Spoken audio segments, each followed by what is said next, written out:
제 아들은 부유한 아내에게 사과하라고 요구했습니다. 저는 거절했습니다. 아들은 소리쳤습니다. 사과하시든가 아니면 제 집에서 나가세요. 저는 며느리에게 다가가 그녀의 눈을 똑바로 쳐다보며 차갑게 대답했습니다. 그날 이후 그들의 궁전은 무너지기 시작했습니다. 사과하세요. 아니면 제 집에서 나가세요. 며느리가 제 앞에서 눈물과 서러움으로 한바탕 연극을 벌인 후 아들이 제 얼굴에 대고 외친 말이 바로 이것이었습니다. 모든 것은 토요일 저녁 그들의 집에서 열린 가족 저녁 식사에서 시작되었습니다. 저는 약속 시간에 맞춰 도착했습니다.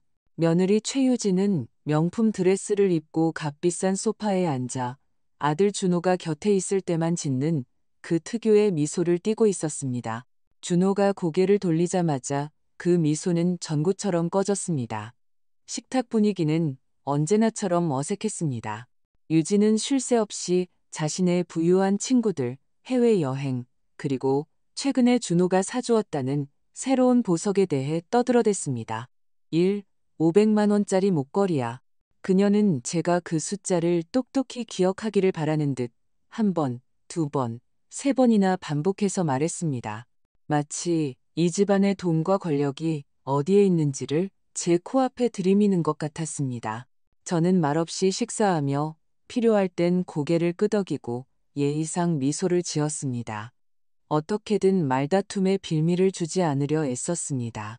하지만 유진에게는 그런 노력만으로는 결코 충분하지 않았습니다. 그녀는 언제나 저를 찌를 구실과 탓할 방법을 찾아냈습니다. 어머님, 제가 부탁드리지도 않았는데 소금을 건네주셨네요. 그녀의 목소리는 칼날처럼 날카로웠습니다. 마치 제가 용서받지 못할 죄라도 저지른 사람처럼 말이죠. 저는 그저 그녀가 소금통 쪽으로 손을 뻗는 것을 보고 더 가까이 밀어주었을 뿐입니다. 식탁에서의 평범한 배려이자 예의였지만 유진에게는 공격하기 좋은 구실이 되었습니다. 미안하구나. 도와주려고 한 건데. 저는 지난 3년간 그녀의 차가운 무시를 견뎌내며 갈고 닦은 인내심으로 차분하게 말했습니다. 하지만 그녀는 이미 극적인 장면을 연출하기 시작했습니다. 어머님은 항상 이런 식이에요. 모든 일에 간섭하시고 참견하시잖아요. 조용히 저녁 식사도 할 수 없게 말이에요. 늘 제 위에서 맴돌며 저를 통제하려고 하세요. 그녀의 목소리는 높아졌고 눈에는 순식간에 눈물이 가득 찼습니다. 마치 그 눈물들이 때를 기다렸다는 듯이 말입니다. 준호는 포크를 접시 위에 내려놓았습니다. 금속이 도자기와 부딪히는 소리가 정적 속에서 종소리처럼 울려 퍼졌습니다. 그는 제가 지금껏 본 적 없는 표정으로 저를 돌아보았습니다. 냉혹함. 마치 자기 아내를 모욕한 낯선 여자를 보는 듯한 눈빛이었습니다. 유진아, 자기야, 무슨 일이야? 그는 아내에게는 부드럽고 방어적인 말투로 물었습니다. 예전에 학교에서 누가 자기를 괴롭혔다고 저에게 하소연할 때 쓰던 말투였습니다. 이제 그 말투는 며느리의 것이 되었고 저에게 남은 것은 경멸뿐이었습니다. 어머님이 계속 저를 무시하시잖아요. 더는 못 참겠어요. 어머님 옆에 있으면 제가 비참해지는데 아무렇지 않은 척할 수가 없다고요. 유진은 냅킨을 눈가에 대고 흐느끼기 시작했습니다. 몸을 떨기까지 했습니다. 그리고 제 아들은 그 모든 것을 믿었습니다. 저는 손에 포크를 쥔 채 제 자신의 악몽 속 관객이 된 것처럼 꼼짝도 하지 않았습니다. 반박하고 싶고 저 자신을 변호하고 싶었지만 말이 목구멍에 걸렸습니다. 소용없다는 것을 알았습니다. 준호는 이미 누구의 편을 들지 결정했습니다. 엄마, 이만 가보셔야겠어요. 그의 목소리는 명령처럼 건조하고 단호하게 들렸습니다. 오늘 밤은 여기 계시지 않았으면 해요. 저는 천천히 일어섰습니다. 다리가 떨리고 심장이 너무 세게 뛰어 모두에게 들릴 것 같았습니다. 의자에 놓인 가방을 집어들었습니다. 더 나빠지기 전에 떠나야 한다는 것을 몸이 먼저 아는 듯 손이 저절로 움직였습니다. 준호야, 나는 그저 도와주려고. 유진이를 속상하게 할 생각은 없었어. 제가 작게 말했습니다. 호화롭고 가식으로 가득 찬 집안에서 갑자기 제가 작고 하찮은 이방인이 된 기분이었습니다. 그는 이미 아내를 껴안고 있었습니다. 그녀가 그의 가슴에 코를 묻고 훌쩍이는 동안 그는 그녀의 귓가에 무언가를 속삭였습니다. 제가 문으로 향할 때 그는 저를 쳐다보지도 않았습니다. 상처받은 어머니를 눈길로 배웅조차 하지 않았습니다. 현관문을 열자 밤의 찬 공기가 얼굴에 와닿았습니다.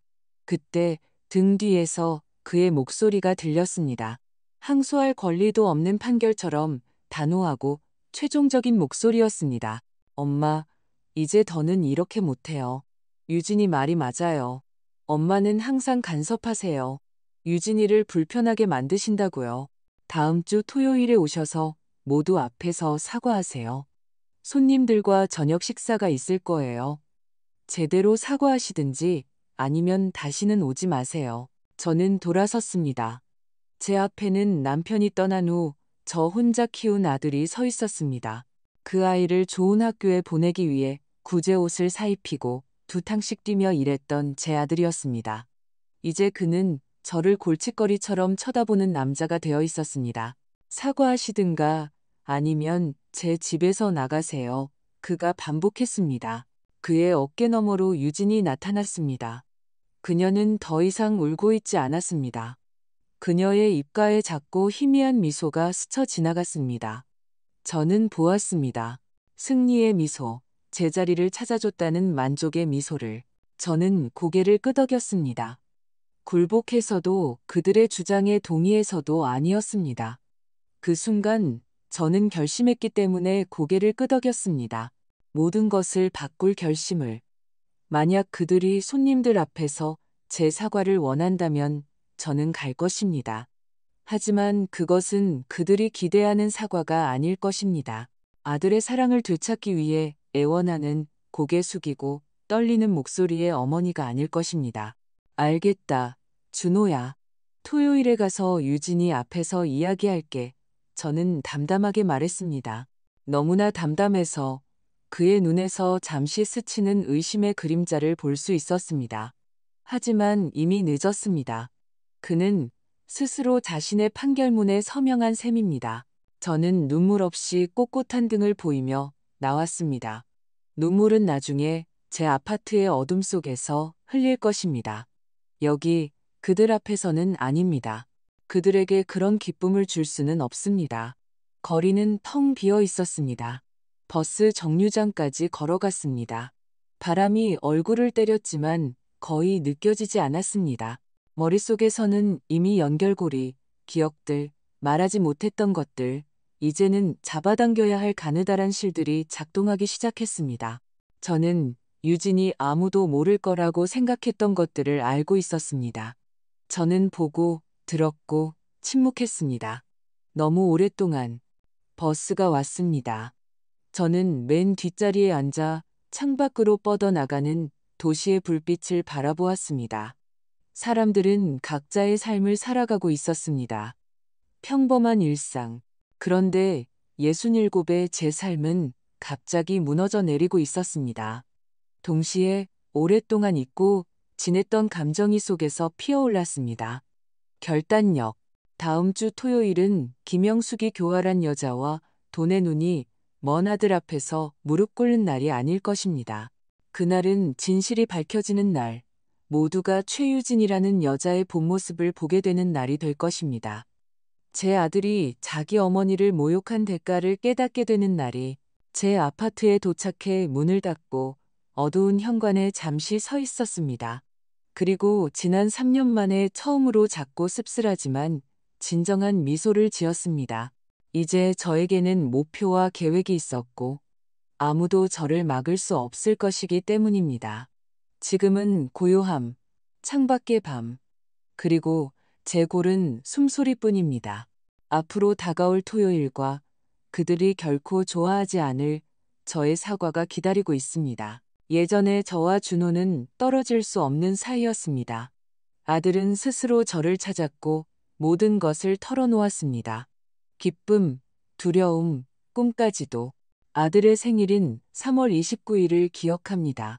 거리가 강물처럼 변할 정도로 비가 쏟아지던 날이었습니다. 산부인과에 저는 혼자였습니다.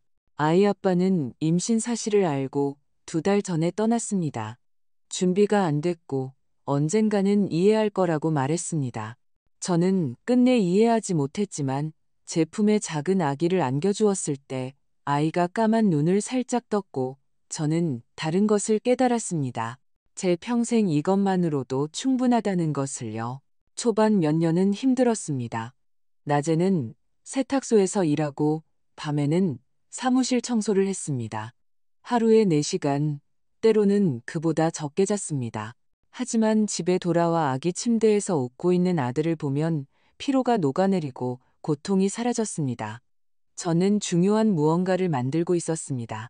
아들에게 저보다 나은 삶의 기회를 주고 있었습니다. 준호는 영리한 아이였습니다. 다른 아이들보다 일찍 글을 깨쳤고 학교에서 늘 좋은 성적을 받아왔습니다. 선생님들은 특별하고 장래가 유망한 아이라고 말씀하셨습니다. 저는 그 말을 믿었고 더 열심히 일했습니다. 아들의 대학 등록금을 위해 한 푼 두 푼 모았습니다. 8살 때 아들은 학교 수학 경시대회에서 우승했습니다. 상장을 들고 집으로 뛰어들어오던 모습을 기억합니다. 엄마, 보세요. 제가 이겼어요. 눈은 반짝이고 뺨은 상기되어 있었습니다. 저는 아들을 너무 꽉 껴안아서 아들이 웃으며 말했습니다. 엄마 부러지겠어요. 하지만 저는 놓을 수가 없었습니다. 모든 게 헛되지 않았구나 생각했습니다. 저녁에는 아들이 가장 좋아하는 미트소스 스파게티를 만들었습니다. 별것 아니었지만 우리에게는 축제였습니다. 아직 식탁이 없어서 방바닥에 앉아 먹으며 꿈을 이야기했습니다. 아들은 엔지니어가 되어 도시를 잇는 다리를 만들 거라고 했습니다. 중요한 일을 하고 싶어 했습니다. 저는 대답했습니다. 할 수 있을 거야. 네가 그걸 할 수 있도록 엄마가 모든 걸 할게. 그리고 정말 그렇게 했습니다. 손의 피부가 세제로 타들어가고 등이 비명을 지를 때까지 일했습니다.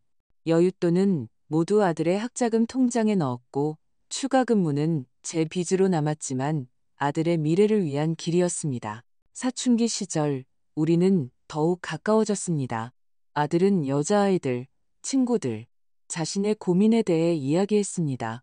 저는 그의 조언자이자 안식처였습니다. 매일 밤 잠들기 전 아들은 제 방에 와서 침대 가장자리에 앉아 온갖 이야기를 나누었습니다. 그저 함께 있는 것만으로도 좋았습니다. 엄마는 제가 아는 사람 중에 가장 강한 분이에요. 15살 때 아들이 말했습니다. 반 친구에게는 엄마, 아빠가 다 있고 정원이 있는 집도 있다는 걸 알게 된 후였습니다. 그는 우리의 작은 집과 제 낡은 물건들을 부끄러워하는 것 같았습니다. 저는 아들의 손을 잡고 말했습니다. 우리에겐 더 필요한 게 없어. 우리는 한 팀이잖아. 사랑은 평수로 재는 게 아니란다. 오랫동안 아들은 제 말을 믿었습니다. 우리는 김영숙과 이준호대 세산이었습니다. 아들은 명문대 건축공학과에 합격했습니다. 합격 통지서가 왔을 때 저는 너무 기뻐서 엉엉 울었고 아들은 저를 안아주며 속삭였습니다. 엄마, 해냈어요.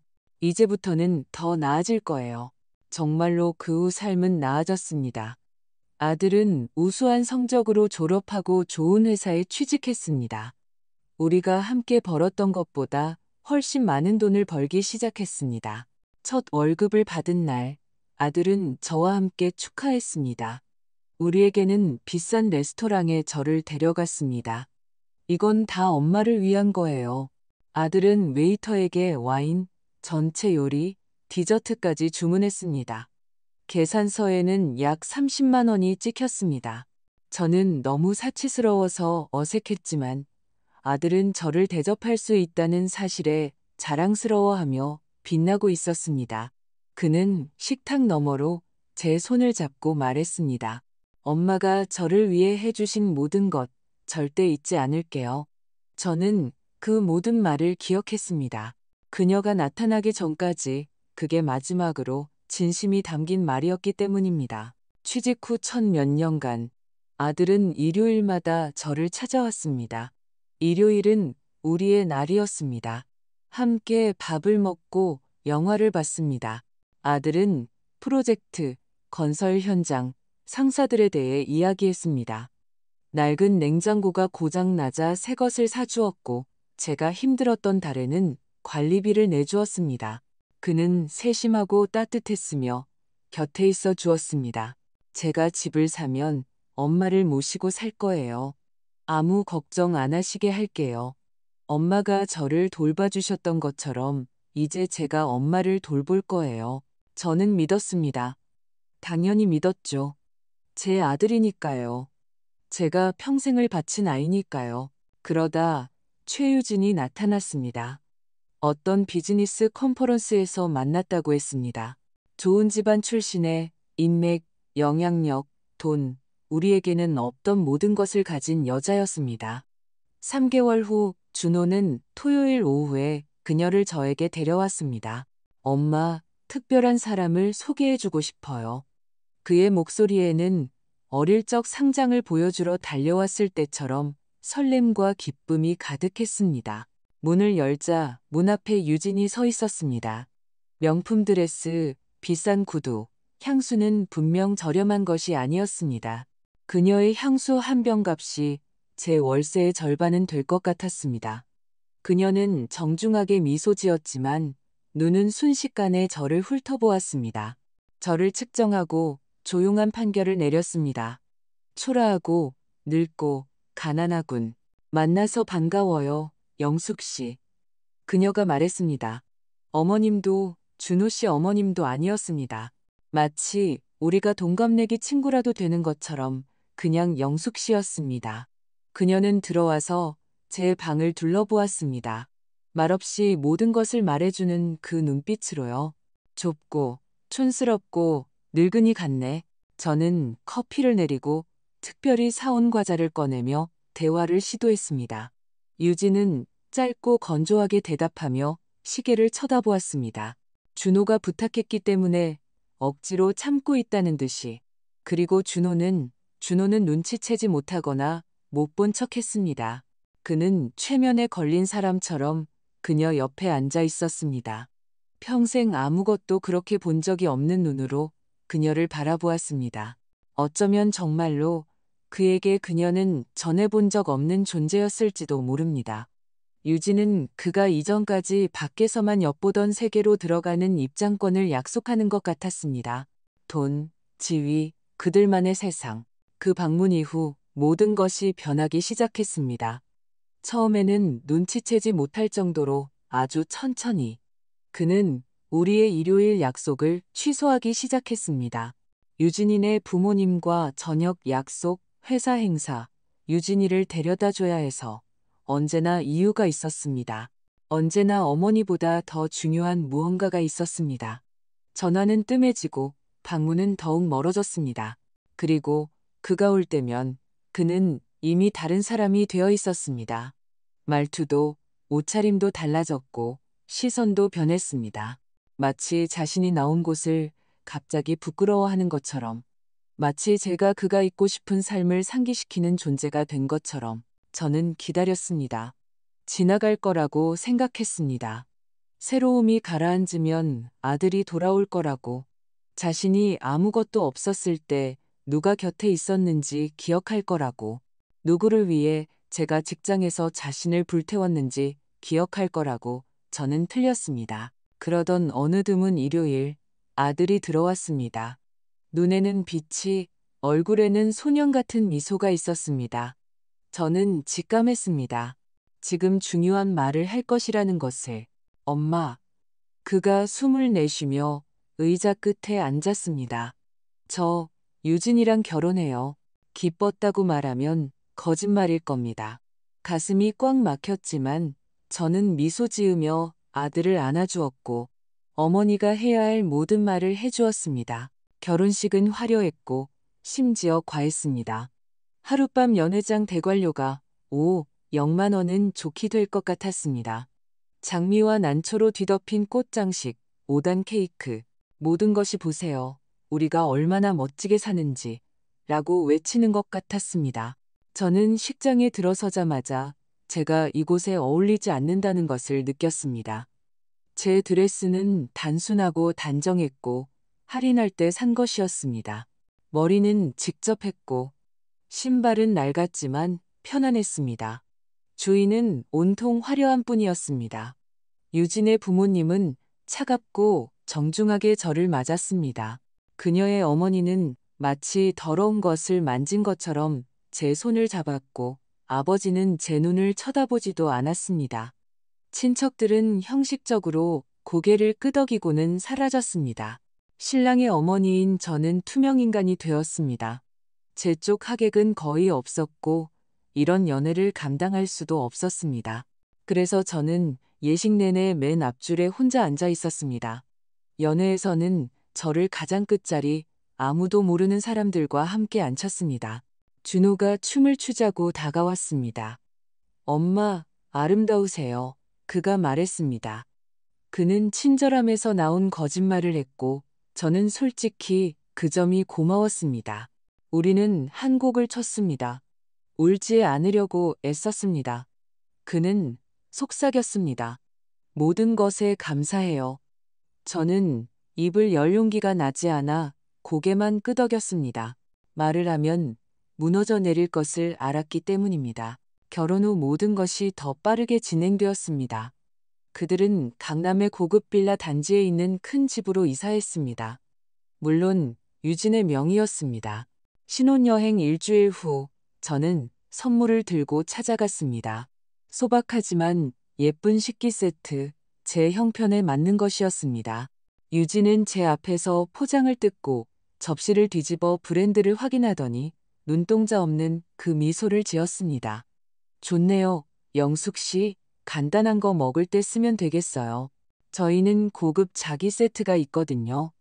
그녀는 나중에 버릴 봉투를 놓듯 상자를 식탁 끝에 놓았습니다. 준호는 침묵했습니다. 저를 변호하지도 그녀에게 좀 더 부드럽게 대해달라고 부탁하지도 않았습니다. 그저 시선을 피할 뿐이었습니다. 그 후 저를 그들의 삶에서 서서히 지워나가는 과정이 시작되었습니다. 제가 전화하면 그는 바빴습니다. 그들이 저를 부를 때는 모든 것이 유진의 규칙대로였습니다. 대화는 그녀의 통제하에 있었습니다. 제가 한마디라도 하면 그녀가 정정했습니다. 준호 씨, 어머님은 토마토를 맨 마지막에 넣는 걸 헷갈리시나 봐요. 또는 미소를 지으며 영숙 씨, 피곤해 보이세요. 그 나이에는 건강관리가 중요해요.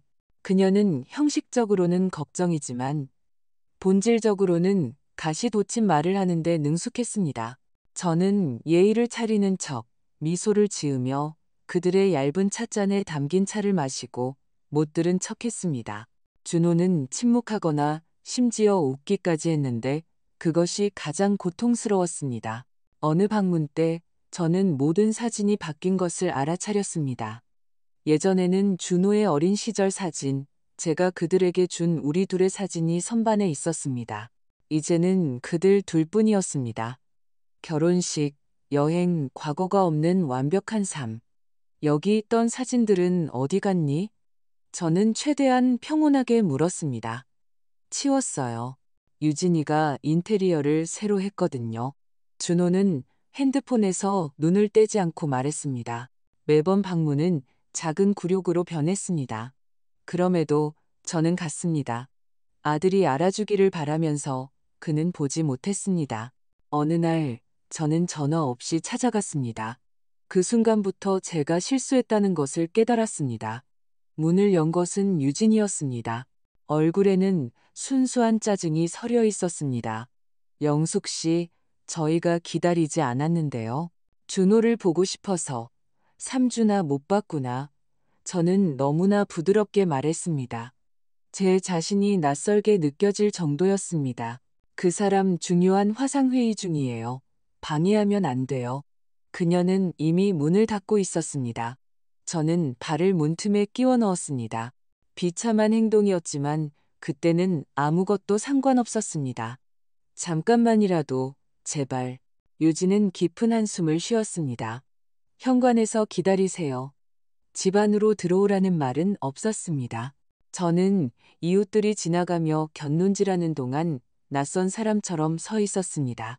마치 아름다운 현관 앞에서 구걸하는 노파처럼 15분쯤 바람을 맞으며 서 있었습니다. 마침내 준호가 나왔습니다. 손에는 핸드폰, 얼굴은 굳어 있었습니다. 엄마, 이러시면 안 돼요. 미리 전화하셔야죠. 저 일하고 있잖아요. 그는 저를 안아주지도 않았습니다. 제가 손을 내밀자 그는 눈에 띄게 몸을 피했습니다. 나중에 전화할게요. 지금은 안 돼요. 그는 말하고 문을 닫았습니다. 안녕이라는 말도 입맞춤도 없이 그냥 닫아버렸습니다. 저는 젖은 눈으로 정류장까지 걸어갔습니다.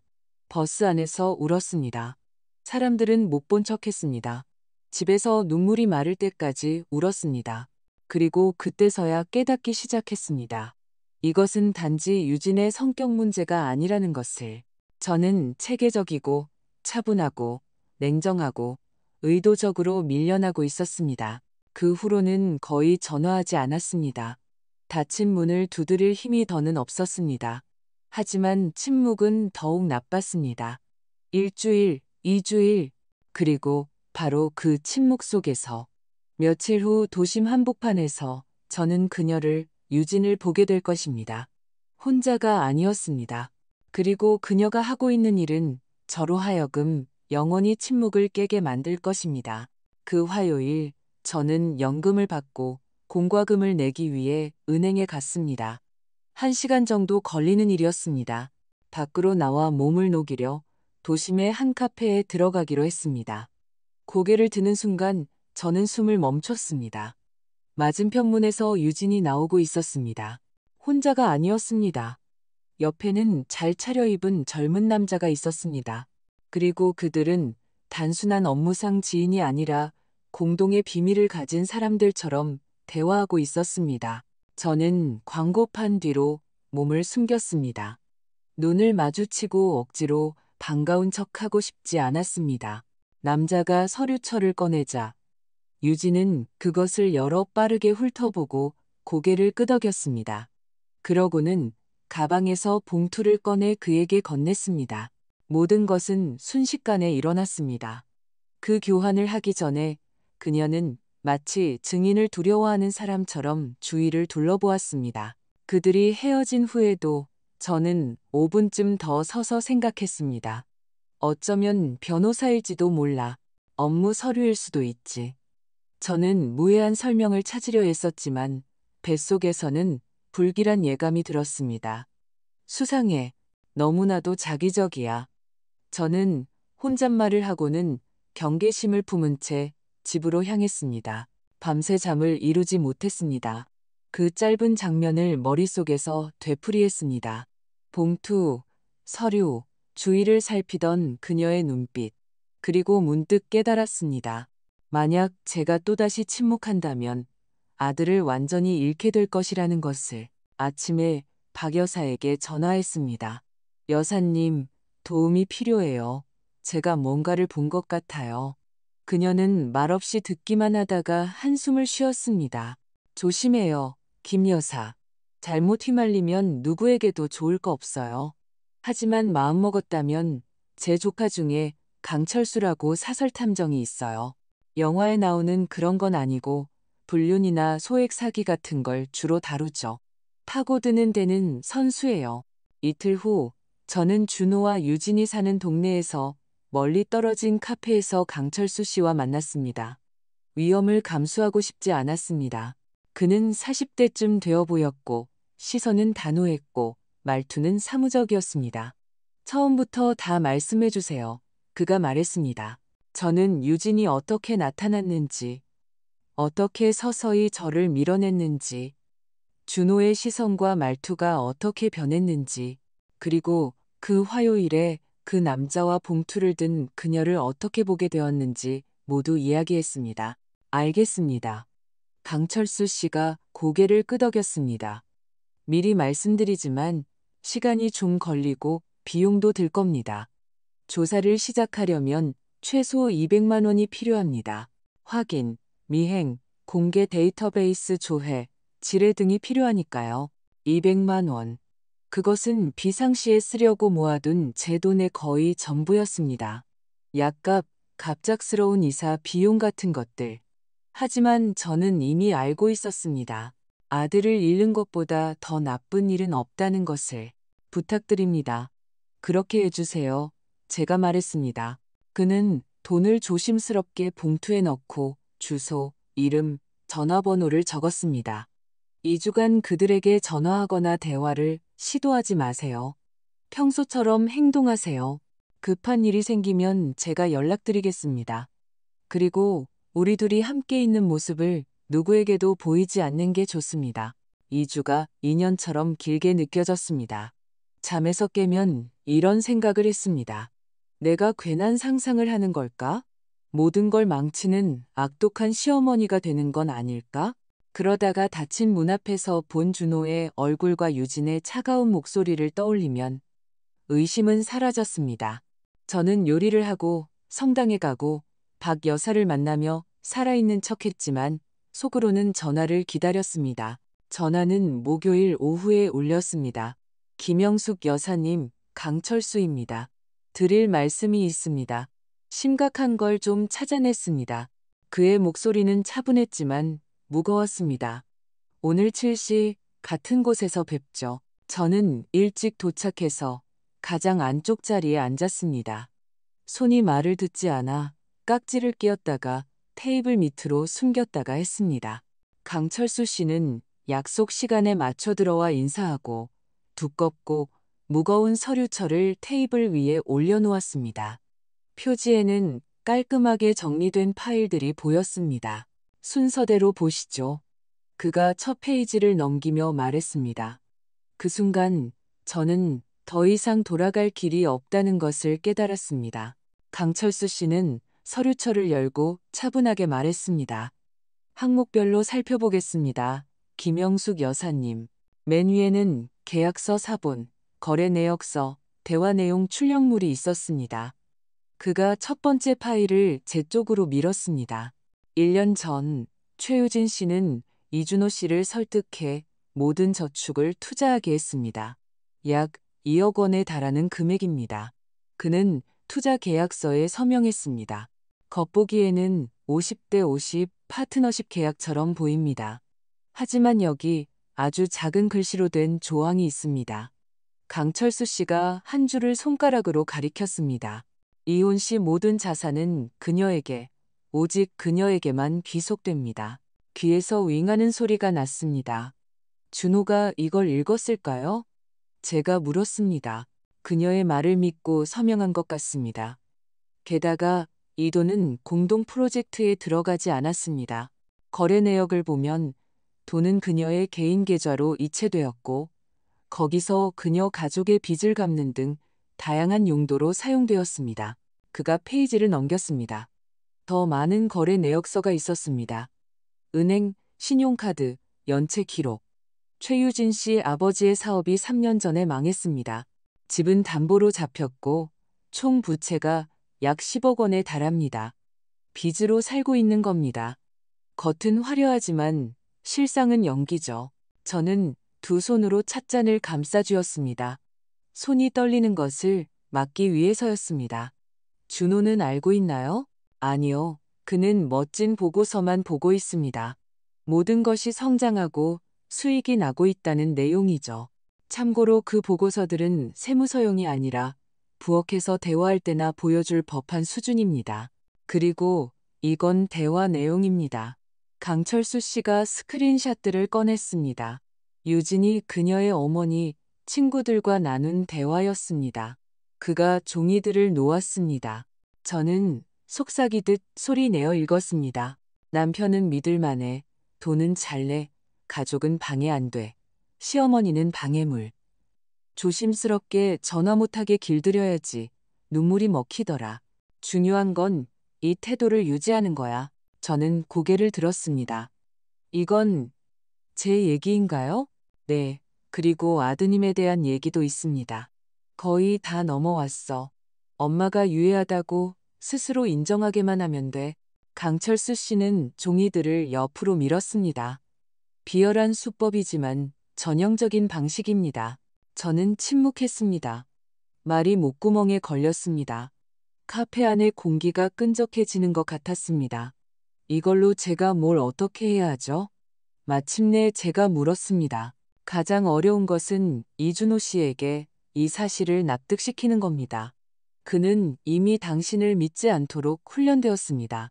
이 서류철을 들고 가도 당신이 꾸며낸 거짓말이라고 할 위험이 큽니다. 증인이 필요합니다. 그리고 그녀가 당신에게 책임을 떠넘길 수 없는 시간과 장소가 필요합니다. 저는 고개를 끄덕였습니다. 머리로는 이해했지만 마음은 찢어질 것 같았습니다. 당장 아들에게 달려가 이 종이들을 흔들고 싶었습니다. 한 가지 더 있습니다. 강철수 씨가 서류철 끝을 두드렸습니다. 계속 파고들겠습니다. 이게 전부가 아닐 수도 있습니다. 집까지 걸어왔습니다. 거리가 꽤 멀었지만 서류철은 신발 상자에 넣어 옷장 깊숙이 숨겼습니다. 그곳을 쳐다볼 때마다 속이 죄어왔습니다. 만약 그게 도움이 된다면 그 상자를 가슴에 안고 밤을 새울 수도 있었을 겁니다. 하지만 서두르면 모든 것을 망친다는 것을 알았습니다. 박 여사가 자주 찾아와 국을 가져다 주었고 제가 말하고 싶지 않을 때는 조용히 곁에 앉아주었습니다. 마침내 제가 입을 열었을 때 그녀는 끼어들지 않고 들어주었습니다. 똑똑해야 해. 그녀가 조용히 말했습니다. 기회는 한 번뿐이야. 놓치면 아들을 완전히 잃게 될 거야. 저는 모든 것을 세세하게 기록하기 시작했습니다. 아들이 전화한 날짜, 그가 대답했던 문장들, 낯선 사람의 말, 낯선 억양으로. 선을 지켜야 해. 우리는 앞으로 나아가야 해. 엄마는 너무 부담스러워. 저는 저만의 작은 기록 보관소를 만들었습니다. 어디서 시작되었고, 어디서 부추겼으며, 어디서 확고해졌는지 선을 그었습니다. 2주 후, 강철수 씨가 다시 전화했습니다. 후속 정보가 나왔습니다. 긴급합니다. 우리는 공원 벤치에서 학생들처럼 만났습니다. 최유진 씨가 큰 건을 준비하고 있습니다. 그가 시작했습니다. 도시 외곽에 약 15억 원짜리 전원주택입니다. 계획은 간단합니다. 대출을 최대한 받고 초기 계약금은 그녀 가족이 낸 것처럼 서류를 꾸밀 겁니다. 실제로는 아니지만요. 그리고 계약서 초안에는 이혼 시집이 그녀에게 남는다는 조항이 있습니다. 가족의 투자를 근거로요. 전형적인 수법입니다. 그건 사기잖아요. 목이 탔습니다. 사기죠. 하지만 그가 직접 서명하면 빠져나오기까지 시간도 오래 걸리고 비용도 많이 들 겁니다. 모든 것이 그의 신뢰에 달려 있습니다. 여기에 서명해. 이건 그냥 형식적인 거야 하는 식으로요. 저는 아이들이 공을 차고 노는 길을 보며 깨달았습니다. 시간이 없다는 것을. 더는 미룰 수 없겠네요. 그녀가 눈물 뒤에 숨을 수 없는 순간이 필요해요. 제가 말했습니다. 강철수 씨가 고개를 끄덕였습니다. 그리고 증인들. 아드님이 중요하게 생각하는 사람들의 의견이 필요합니다.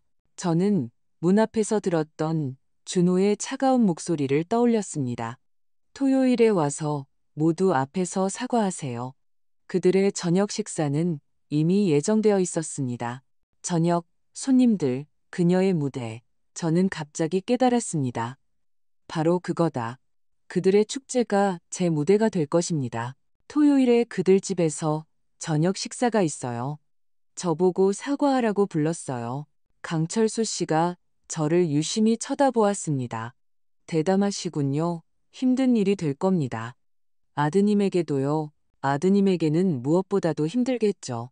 하지만 그는 진실을 알 권리가 있어요. 그 후의 선택은 그의 몫이지만 더 이상 어둠 속에서는 아닐 겁니다. 우리 둘은 계획을 세웠습니다. 그는 처음부터 오지 않고 모든 사람이 모여 취소할 수 없는 시점에 맞춰 늦게 올 것입니다. 저는 소리치거나 불평하지 않고 몇 가지 사실만 말할 것입니다. 그가 서류를 테이블 위에 올려놓으면 그 후에는 서류가 스스로 말하게 할 것입니다. 알겠습니다. 강철수 씨가 말했습니다. 한 가지만 약속해 주세요. 평정심을 유지하세요. 눈물 한 방울 흘리지 마세요. 거짓말한 사람이 울게 놔두세요. 저는 이상하리만치 차분한 마음으로 집에 돌아왔습니다. 상자를 꺼내 서류들을 다시 한번 훑어본 후 닫아서 제자리에 놓았습니다. 창가에 앉았습니다. 저녁, 불빛, 드문드문 지나가는 차들, 가슴속은 고요했습니다. 결정은 내려졌습니다. 다음 날 전화가 울렸습니다. 화면에 준호라는 이름이 떴습니다. 피가 머리로 쏠리는 것을 느꼈습니다. 전화를 받았습니다. 엄마, 토요일에 저녁 식사 있어요. 8시까지 오세요. 그가 잠시 머뭇거렸습니다. 그리고 모두 앞에서 유진이한테 해야 할 말 해주세요. 알겠다, 아들아. 저는 차분하게 대답했습니다. 가서 말할게. 그는 모든 것이 자기 통제하에 있다고 생각하는 사람처럼 안도의 한숨을 내쉬었습니다. 저는 시계를 보고 강철수 씨에게 전화를 걸었습니다. 8시 30분입니다. 주소는 그대로고요. 전부 가져오세요. 알겠습니다. 그가 짧게 말했습니다. 저는 전화를 끊고 몇 달 만에 처음으로 씁쓸하지 않고 진정한 미소를 지었습니다. 그때 칼날 같은 생각이 스쳤습니다. 유진은 분명 이날 저녁을 위해서도 무언가를 준비해뒀을 것이다. 그렇다면 나는 그녀의 어떤 속임수도 통하지 않도록 준비해야 한다. 저는 일어나 옷장에서 제 단순한 회색 원피스를 꺼내 다리고 입어보고 머리를 묶었습니다. 거울 속에는 부서진 여자가 아니라 굳은 심지와 계획을 가진 어머니가 비치고 있었습니다. 저는 부엌 불을 끄고 다짐하듯 소리내어 말했습니다. 토요일에는 진실을. 그때 주머니에서 전화가 조용히 진동했습니다. 메시지가 왔습니다. 누구에게서. 발신자 이름을 보고 이 밤이 길어질 것임을 직감했습니다. 메시지는 그녀 유진에게서 온 것이었습니다.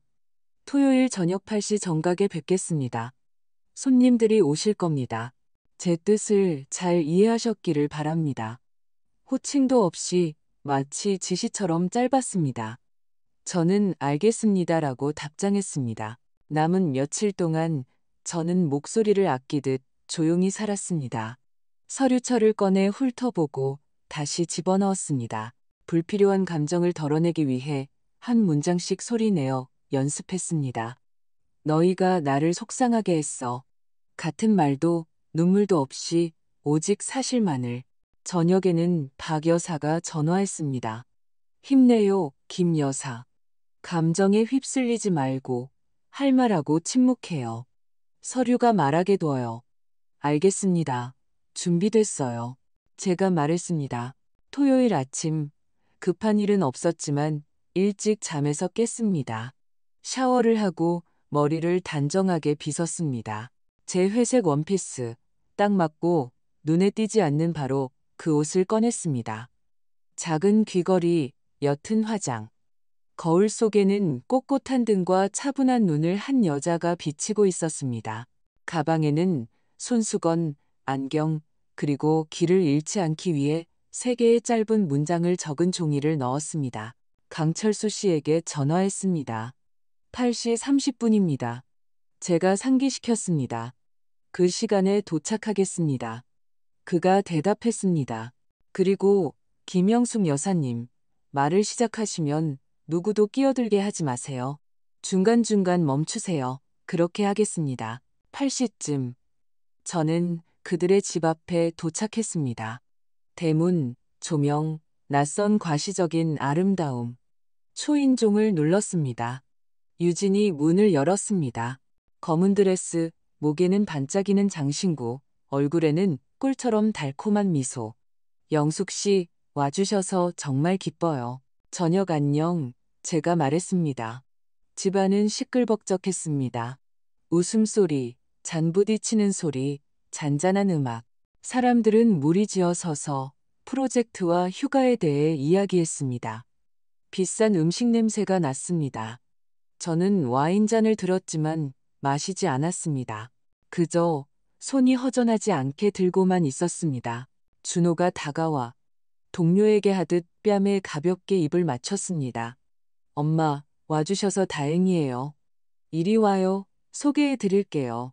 그는 저를 이끌고 다니며 소개했습니다. 제 어머니, 김영숙 씨입니다.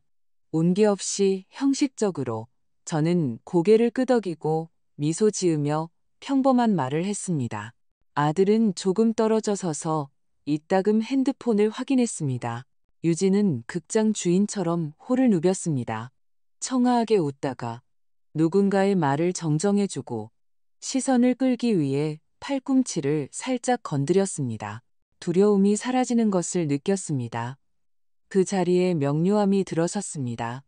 모든 것이 그들의 시나리오대로 흘러가고 있었고 그 점이 오히려 저를 안심시켰습니다. 예상치 못한 일은 줄어들 테니까요. 8시 20분 유진이 나이프로 와인잔을 톡 쳤습니다. 맑고 깨끗한 소리에 대화가 잦아들었습니다. 그녀는 손님들을 향해 돌아서며 미소 지었습니다. 여러분, 함께 해주셔서 감사합니다. 오늘 저희에게는 여러모로 중요한 날입니다. 그녀는 잠시 멈추고 제게 시선을 옮겼습니다. 그리고 또 하나의 중요한 일, 가족 간의 화해가 있습니다. 영숙 씨께서 몇 말씀 하시겠습니다. 모든 고개가 돌아왔습니다. 누군가는 부드럽게 미소 지었고 누군가는 시선을 피했습니다. 아무도 남의 집안 싸움을 좋아하지 않으니까요. 저는 잔을 가까운 테이블에 놓고 앞으로 나섰습니다. 아들과 그녀를 모두 볼 수 있는 위치에 섰습니다. 네, 제가 차분하게 말했습니다. 드릴 말씀이 있습니다. 목소리는 떨리지 않았습니다. 저는 준호를 향해 돌아섰습니다. 준호야, 네가 오라고 해서 왔어. 내가 해야 할 말을 정확히 할게. 그는 긴장된 채 입술을 깨물며 고개를 끄덕였습니다. 유진은 지지하는 척, 그러면서도 한마디도 놓치지 않으려는 듯 한 걸음 다가왔습니다. 유진 씨, 사과를 원했지요. 제가 말했습니다. 그리고 저는 정말로 사과해야 합니다. 이 말에 홀 안에서 가벼운 술렁임이 일었습니다.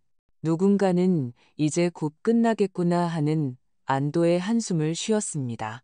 유진은 승리를 받아들일 준비가 된 듯 고개를 살짝 기울였습니다. 저는 숨을 고를 만큼 짧게 멈췄습니다. 너무 오랫동안 침묵하고 당신들이 진실과 관계없는 역할을 연기하도록 내버려둔 것에 대해 사과해야 합니다. 그녀의 미소가 마치 보이지 않는 실을 누가 잡아당긴 것처럼 순간적으로 일그러졌습니다. 준호는 굳어지며 제 쪽으로 반걸음 다가왔습니다. 엄마, 그만, 기다려. 제가 조용하지만 또렷하게 말했습니다. 내 말을 끝까지 들어. 저는 가방에서 접힌 종이를 꺼냈습니다. 아직 서류 처리 아닌 단 3문장. 그것은 제 다치자 리듬이었습니다. 첫째, 제가 말했습니다. 당신들의 투자는 공동사업과 아무 관련이 없습니다. 내 아들의 돈은 다른 사람의 빚을 갚는 데 쓰였습니다. 누군가 속삭이는 소리가 들렸고 저 뒤쪽에서 누군가가 예상보다 큰 소리로 잔을 내려놓는 소리를 들었습니다. 유진은 자세를 바로잡았습니다. 얼굴에는 그 가면이 씌워져 있었습니다. 뭔가 오해하셨나 보네요. 둘째, 제가 말을 이었습니다. 당신은 주택 거래를 준비하고 있습니다. 그 계약서에는 이혼 시 집이 당신에게 남는다는 조항이 있습니다. 잊지도 않았던 가족의 투자를 근거로요. 영숙 씨, 그만하세요. 유진의 목소리에서 더는 달콤함이 느껴지지 않았습니다. 무슨 말씀을 하시는지 모르시나 본데. 셋째, 저는 준호에게 시선을 고정했습니다. 지난 3년간 당신은 의도적으로 내 아들의 삶에서 나를 밀어냈습니다. 차분하고 조심스럽게 선을 긋고 눈물을 흘리고 비웃음을 통해. 그리고 오늘 당신은 마침표를 찍고 싶었겠지요. 아니, 방안은 정말로 조용해졌습니다. 음악마저 잦아든 것 같았습니다. 저는 종이를 접어 가방에 넣고 준호를 바라보았습니다. 나는 공격하러 온 게 아니야. 지키러 온 거지. 그는 입을 열었다가 다시 닫았습니다. 유진은 긴 연극을 앞둔 사람처럼 한숨을 쉬었습니다. 여러분, 신경 쓰지 마세요. 감정이 격해져서 그래요. 영숙 씨는 감수성이 풍부한 분이시거든요. 그녀는 사람들을 향해 돌아섰습니다. 곧 해결될 거예요. 지금 제가 말했습니다. 우리는 아무것도 해결하지 않을 겁니다. 지금 우리는 서류를 볼 겁니다. 저는 숨을 고르며 심장이 규칙적으로 뛰는 것을 느꼈습니다. 그 순간 현관 쪽에서 자물쇠 소리가 들렸고 뒤이어 초인종 소리가 울렸습니다. 속삭임과 음악을 압도하는 날카롭고 또렷한 소리였습니다. 저는 유진을 쳐다보았습니다. 그녀는 순간 당황했습니다. 저는 그 순간을 기다렸습니다.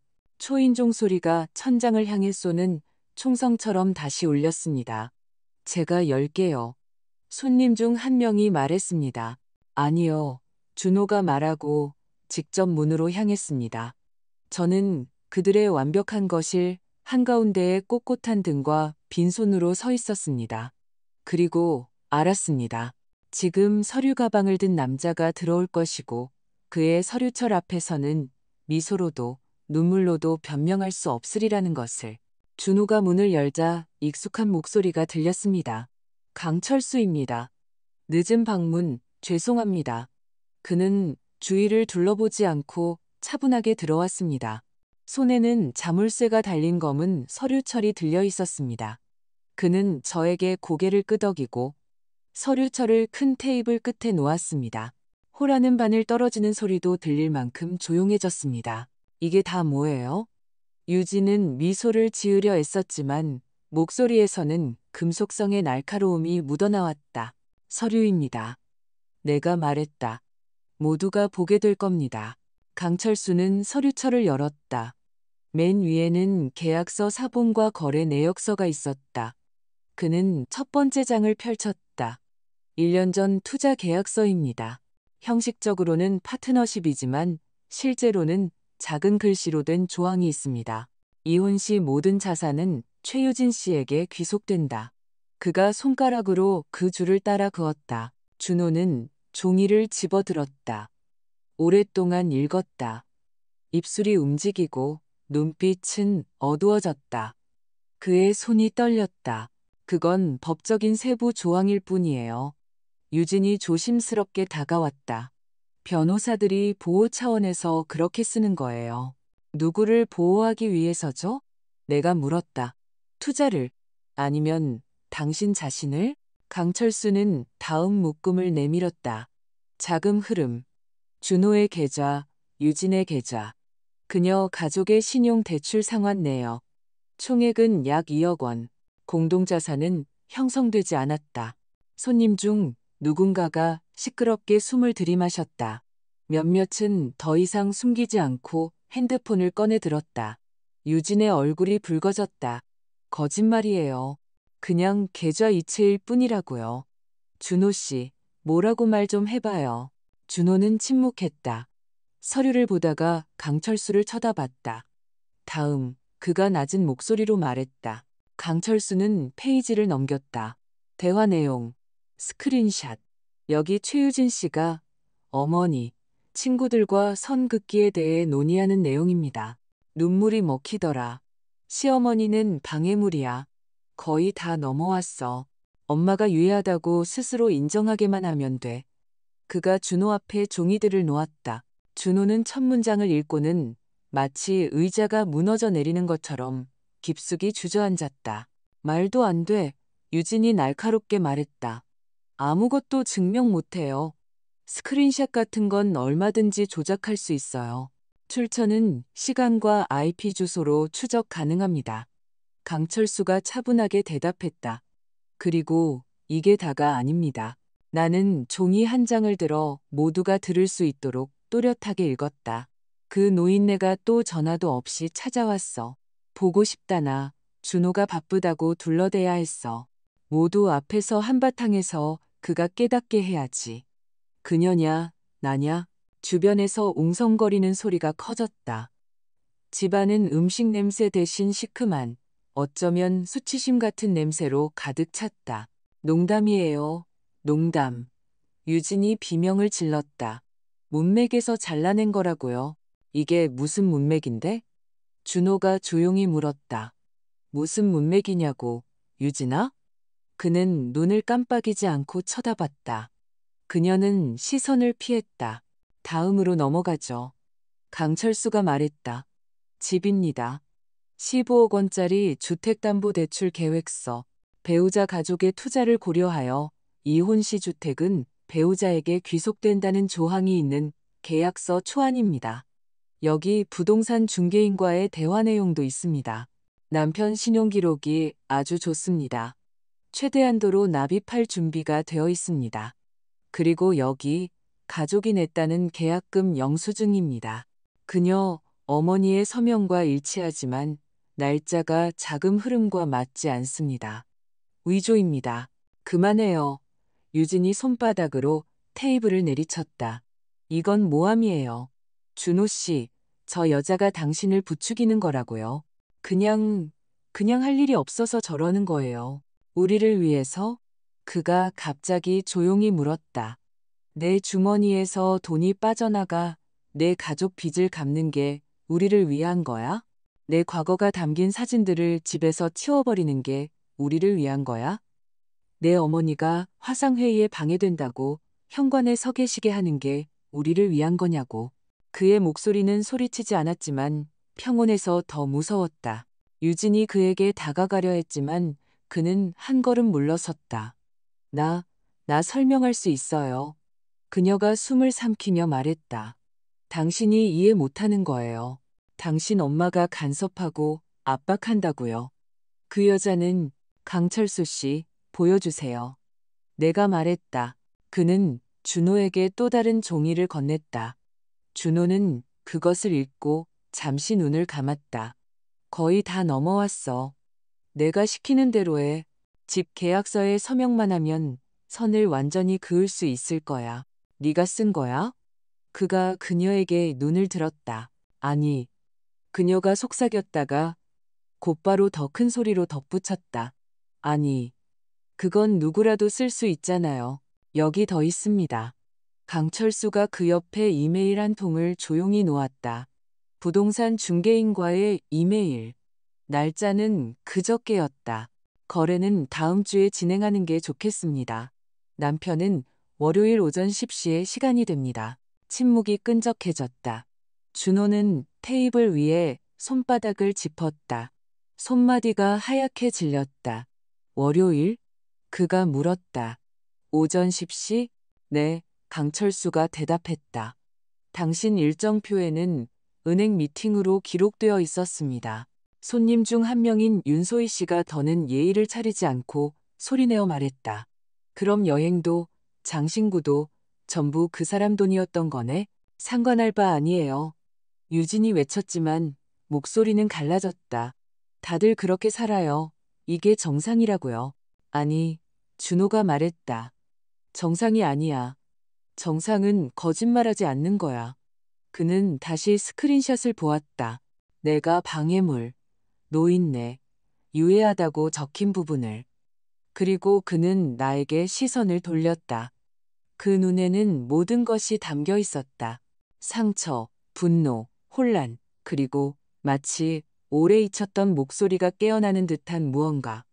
엄마, 그가 쉰 목소리로 말했지만 끝을 맺지 못했다. 나는 움직이지 않았다. 내가 길을 제시해서는 안 됐다. 스스로 말하게 둬야 했다. 유진은 마지막 발악을 했다.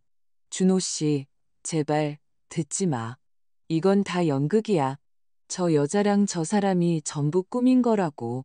서류도 대화 내용도 다 조작할 수 있어. 당신은 날 사랑하잖아. 약속했잖아. 그는 대답하지 않고 강철수에게 시선을 옮겼다. 이거 전부 진짜입니까? 네, 강철수가 말했다. 그리고 월요일을 맞기에는 충분합니다. 준호는 차가운 물에 뛰어들기 전에 잠수부처럼 깊은 숨을 들이마셨다. 그는 스크린샷을 들어 유진 앞에 놓았다. 말해, 그가 조용히 하지만 한 글자 한 글자 베어내듯 말했다. 네가 한 말이야? 그녀는 입을 열었고 그 순간 방 안의 모든 것이 손님들, 음악, 심지어 전등의 따뜻한 공기까지 얼어붙는 것을 느꼈다. 대답은 없었다. 그녀의 핸드백이 놓인 곳을 향한 빠르고 불안한 시선뿐이었다. 준호도 그것을 알아챘다. 그는 천천히 핸드백으로 손을 뻗었고 그때 유진이 갑자기 앞으로 달려들었다. 만지지 마. 그녀가 외쳤다. 그의 손가락이 지퍼에 닿았고 홀 전체가 기대감에 기울어지는 듯했다. 준호는 잠시 멈췄다가 결국 핸드백 지퍼를 열었다. 안에는 핸드폰, 열쇠, 파우더가 있었다. 그는 힐끗 보고는 천천히 지퍼를 닫았다. 됐어. 그가 조용히 말했다. 더는 필요 없어. 유진은 맞은편에 서 있었다. 손가락은 하얗게 질렸고 시선은 불안하게 흔들렸다. 준호 씨, 제발. 그녀가 한 걸음 다가왔다. 내가 다 설명할게. 이건 그들이 말하는 것과는 달라. 어떻게 다른데? 그는 목소리를 높이지 않았다. 어떻게 다르냐고? 대답은 없었다. 그저 빠른 숨소리와 그를 스쳐 지나가는 공허한 시선뿐이었다. 준호는 손님들을 향해 돌아섰다. 죄송합니다. 오늘 저녁은 여기까지입니다. 음악이 멈췄다. 누군가 어색하게 잔을 내려놓았고 누군가는 재킷을 챙겼다. 윤소희 씨가 말없이 나에게 짧게 고개를 끄덕였다. 사람들은 속삭이며 아무것도 듣지 못한 척 흩어졌다. 강철수는 서류들을 다시 서류철에 넣고 담담하게 말했다. 내일 사본을 이메일로 보내고 은행에도 통지하겠습니다. 월요일은 취소될 겁니다. 취소하죠. 준호가 고개를 끄덕였다. 유진은 소파 끝에 주저앉아 두 손으로 얼굴을 가렸다. 접시를 깨거나 소리치지 않고 그저 조용히 울었다. 아마도 처음으로 진심으로 우는 것 같았다. 나는 아들에게 다가갔다. 집에 가자. 내가 말했다. 내일 얘기하자. 그는 고개를 끄덕였다. 그 순간 그는 다시 키 크고 혼란스럽고 죄책감에 찬 소년이었다. 나는 가방을 챙겨 서늘한 밤 공기 속으로 함께 나갔다. 문 앞에서 강철수가 말했다. 협박 전화가 오면 즉시 저에게 연락 주세요. 감사합니다. 내가 대답했. 다음 날 아들은 일찍 나를 찾아왔다. 낡은 소파에 앉아 오랫동안 침묵했다. 나는 재촉하지 않았다. 엄마, 그가 마침내 말했다. 어떻게 내가 이걸 못 봤을까요? 사랑했으니까. 내가 대답했다. 사랑은 종종 눈을 멀게 하지. 그건 죄가 아니야. 제가 엄마한테 잔인했어요. 그가 담담하게 말했다. 그리고 어리석었지. 내가 고개를 끄덕였다. 하지만 살아있는 사람은 실수할 권리가 있어. 중요한 건 그 다음이야. 그는 두 손으로 얼굴을 가렸다. 나는 옆에 앉아 그의 손 위에 내 손을 얹었다. 그가 첫걸음을 뗄 때 잡아주었던 바로 그 손이었다. 당분간 우리 집에 있어. 내가 말했다. 그러다 직장 가까운 곳에 집을 구해.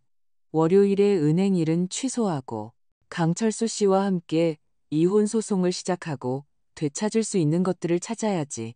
그렇게 했다. 월요일 은행 미팅 대신 은행에 전화를 걸어 거래를 취소했다. 그 후 변호사, 서류, 소송이 이어졌다. 강철수는 계약서, 대화 내용, 이체 기록 등 모든 것을 꼼꼼하게 모으는 데 도움을 주었다. 당장 이길 수는 없었지만 최악의 상황은 막을 수 있었다. 유진은 긴 문자를 보내고 전화를 걸었다. 기회를 줘. 다 오해야. 내가 변할게. 준호는 답하지 않았다.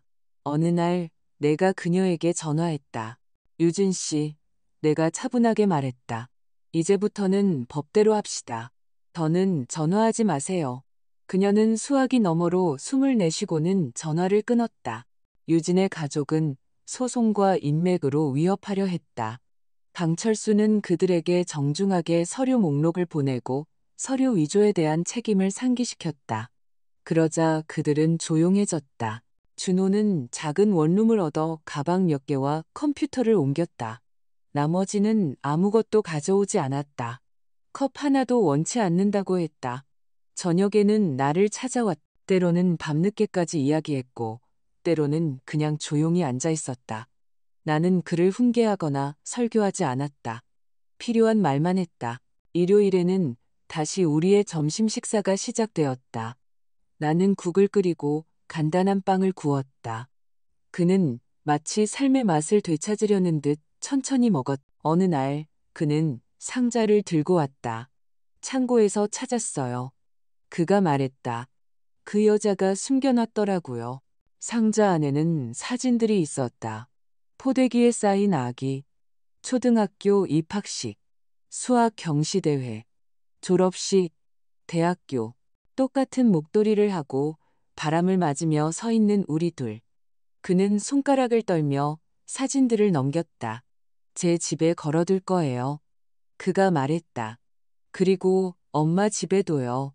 다시는 우리가 누구인지 잊지 않도록 걸어두렴. 내가 말했다. 그는 여러 번 더 사과했다. 나는 똑같이 대답했다. 나는 이미 너를 용서했어. 네가 태어난 날, 네가 언젠가 저지를지도 모를 모든 잘못에 대해. 몇 달이 지났다.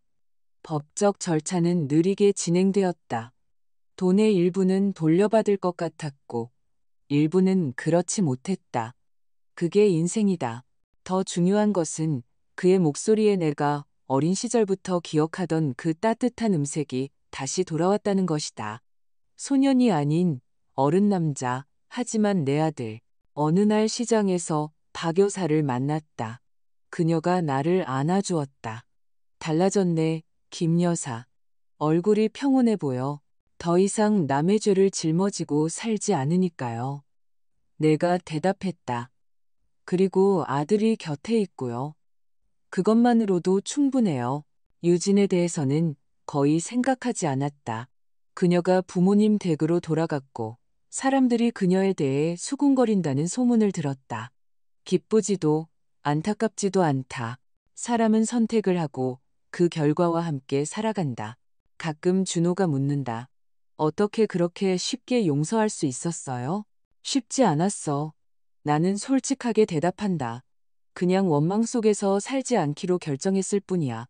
원망을 집에 들이면 그게 눌러앉아 버리거든. 우리 집은 좁잖아.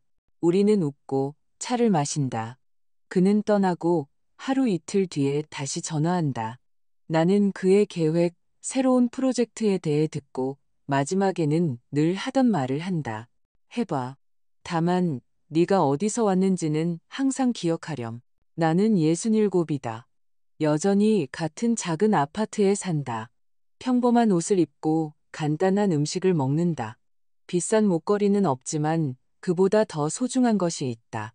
나 자신에 대한 존중. 그리고 그것을 존중해주는 아들. 내 교훈은 간단하다. 침묵이 항상 평화는 아니다. 인내가 항상 사랑은 아니다. 때로는 그만이라고 말하고 선을 긋고 진실을 보여줘야 한다. 히스테리 없이 차분하게 서류 한 장 한 장으로 누군가를 이기기 위해서가 아니라 나 자신을 잃지 않기 위해서 용서할 수는 있지만 잊을 필요는 없다. 상처는 남고 그건 괜찮다. 그 상처들은 우리가 어떤 길을 걸어왔고 무엇을 다시는 용납하지 않을지를 상기시켜준다. 이것은 불꽃놀이가 터지는 동화가 아니라 조용한 새로운 시작이다. 그리고 나에게는 그것으로 충분하다.